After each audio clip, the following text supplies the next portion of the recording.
La voiture électrique est-elle vraiment plus écologique que la voiture thermique? Y a-t-il suffisamment de bornes pour voitures électriques à Bruxelles? Autant de questions qui font jaser quand on parle de transition écologique en termes de mobilité. Aujourd'hui, on va tenter de répondre à ces idées reçues, on va tenter de les déconstruire.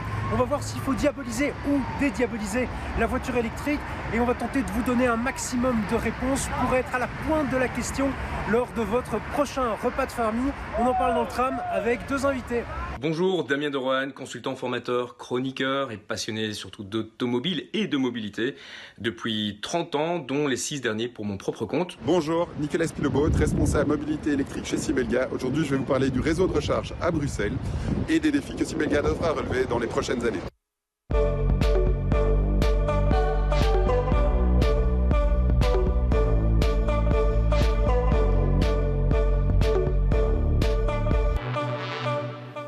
Bonjour à toutes, bonjour à tous. Très heureux de vous retrouver à bord du tram dans le studio virtuel. Messieurs, bonjour. Damien, on va commencer par vous avec une petite question pour déconstruire toutes les idées reçues autour de la voiture électrique. Alors, cette fameuse voiture électrique est-elle vraiment plus écologique que la voiture thermique ? Oui, parce que son bilan est plus écologique. Une voiture écologique, ça n'existe pas. Quelqu'un disait, la voiture vraiment écologique s'appelle un vélo. Donc la vraie question, c'est est-ce que son bilan est meilleur qu'une voiture thermique? Et pour répondre à cette question, il faut tout prendre, pas uniquement sa production. C'est vrai qu'à la production, ça demande plus de matière et donc plus d'énergie et donc plus d'émissions de CO2 pour la construire, à cause des batteries évidemment. Mais dès qu'on va commencer à l'utiliser jusqu'à son recyclage final, eh bien, et ça se mesure, elle aura un bilan bien meilleur. On parle de plus ou moins sur 150 000 km de 15 tonnes de CO2 pour la voiture électrique contre le triple pour son homologue thermique. Quand on parle de voiture électrique, on parle de terres rares aussi. C'est quoi ces fameuses terres rares qui permettent de construire les batteries? Alors les terres rares ne sont pas rares, ce sont des éléments qui ont été découverts plus récemment. On les retrouve dans le tableau de Mendeleïev qu'on a tous eu en main quelque part à un moment à l'école. Ce sont des alliages. Les terres rares ne sont pas rares. Ça, c'est quelque chose à savoir. On en a des réserves pour produire l'équivalent de 500 années de production au rythme actuel. Mais ça reste des ressources naturelles en quelque sorte? Absolument, ouais. Absolument. Entre le prix du véhicule, qui est très cher pour les voitures électriques, entre le prix de l'énergie, qui est cher aussi, est-ce que la voiture électrique est plus rentable et moins chère que la voiture thermique? Oui, et de nouveau, on peut répondre d'office, oui, mais ça se fait également sur un bilan. Donc ce n'est pas uniquement à l'achat, évidemment. De nouveau, de la même manière qu'elle pollue plus à la production, elle coûte plus cher également à l'achat. Mais dès que vous commencez à rouler, taxe de circulation, taxe de roulage, assurance, bien évidemment, le grand poste, c'est la consommation, l'énergie, et puis l'entretien et la revente. Ça se revend également beaucoup plus cher et de plus en plus cher parce qu'il se crée un marché de l'occasion pour l'instant. Donc c'est ce qu'on enseigne, hein. Moi c'est mon métier à la formation. Le TCO, le coût total d'utilisation de l'achat à la revente sera toujours favorable aux voitures électriques, même si, et ça c'est un gros leurre en Belgique partout, c'est qu'il n'y a absolument pas de prime pour les particuliers. Il y a une très belle déductibilité pour les entreprises. Malheureusement, il n'y a rien pour les particuliers. C'est pour ça qu'il y a beaucoup de voitures de société qui sont à l'électrique. C'est pour ça que ça gonfle un petit peu les chiffres.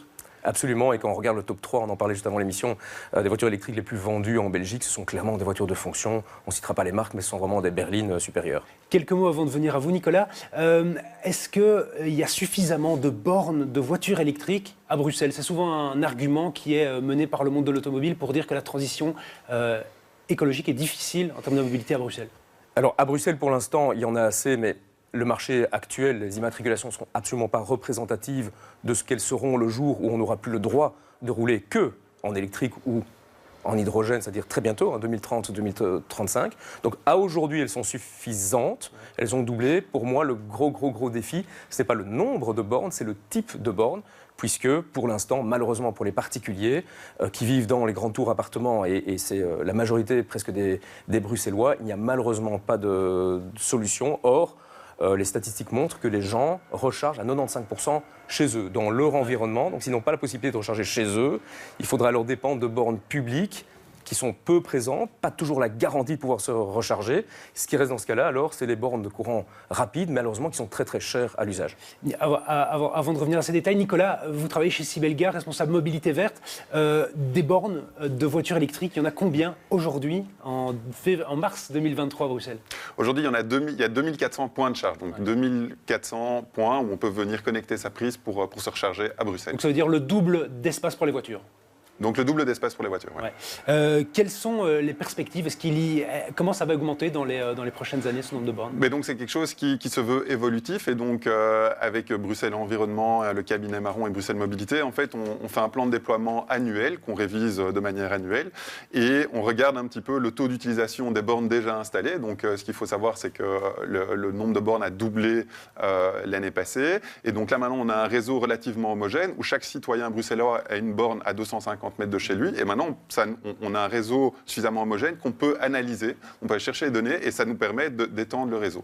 Quel est en quelque sorte le taux d'utilisation d'une borne? Est-ce qu'on sait si les bornes sont utilisées à 90%, à 80%? Est-ce qu'il y a des données chiffrées par rapport à ça? Oui, tout à fait. Donc je regardais juste avant l'émission pour préparer l'émission et aujourd'hui, sur les 2400 points de charge, aujourd'hui, on a 2700 sessions par jour. Donc ça veut dire qu'on a un peu plus d'une session par jour par point de charge. Donc c'est déjà pas mal. Alors c'est clair que certaines bornes sont plus utilisées que d'autres, et d'où tout l'intérêt de regarder le taux d'utilisation des bornes pour les déploiements futurs. On en revient à vous, Damien. Les batteries, quand on parle de bornes et les batteries perdent-elles en autonomie avec le temps, comme les batteries d'un téléphone portable? Oui, tout à fait, tout à fait. Donc il y a X milliers de sessions de recharge qui sont prévues par batterie. Et une étude a été réalisée sur 6300 véhicules, toutes marques confondues, dont certains étaient anciens. Or, c'est une technologie qui évolue. Et on voit qu'elles perdent plus ou moins entre 5 et 10% après 100 000 km ou après 5 ans, ce qui fait 20% après 400 000 km. Et là, de nouveau, se pose la question, tiens, un moteur thermique après 400 000 km, il est tout à fait mort. Donc les batteries perdent légèrement. Lorsqu'elles ne sont plus suffisantes pour alimenter votre voiture, elles sont encore tout à fait suffisantes comme unité de stockage. Donc une batterie produite aujourd'hui sera réellement recyclée dans peut-être 30-40 ans. Et il faut savoir également autre chose, là ce sont les batteries, mais un moteur électrique quasiment inusable parce qu'il n'a aucune friction. Donc des moteurs électriques de voitures électriques de plus d'1 million de kilomètres, ça existe. Mais donc, globalement, la durée de vie d'une voiture électrique est quand même un petit peu plus courte que celle d'une voiture thermique, on peut dire ça? Non, puisque effectivement, une batterie produite aujourd'hui, peut-être qu'elle sera recyclée dans 30-40 ans.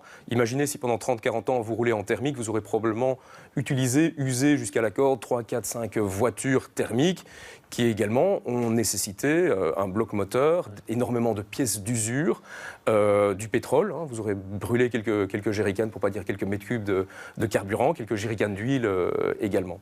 On a parlé des voitures électriques, on va se pencher sur la question des infrastructures, des fameuses bornes et puis du réseau au niveau de Sibelga. On regarde cette petite vidéo d'abord.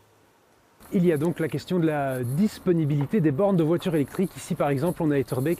Il y a 2 bornes qui sont situées juste derrière moi et coup de bol, vous le voyez, les 2 places sont justement libres. Mais il y a une question sous-jacente par rapport à ça. Les réseaux électriques seront-ils à l'avenir suffisamment robustes que pour pouvoir accueillir et recharger tous les véhicules électriques que les citoyens mettent en charge en rentrant du boulot, tout en permettant encore aux citoyens de continuer à cuisiner, par exemple, à utiliser leurs appareils électriques ou à charger leurs différents appareils. Les réseaux électriques sont-ils suffisamment bien dimensionnés? On en parle dans les prochaines secondes. On regarde.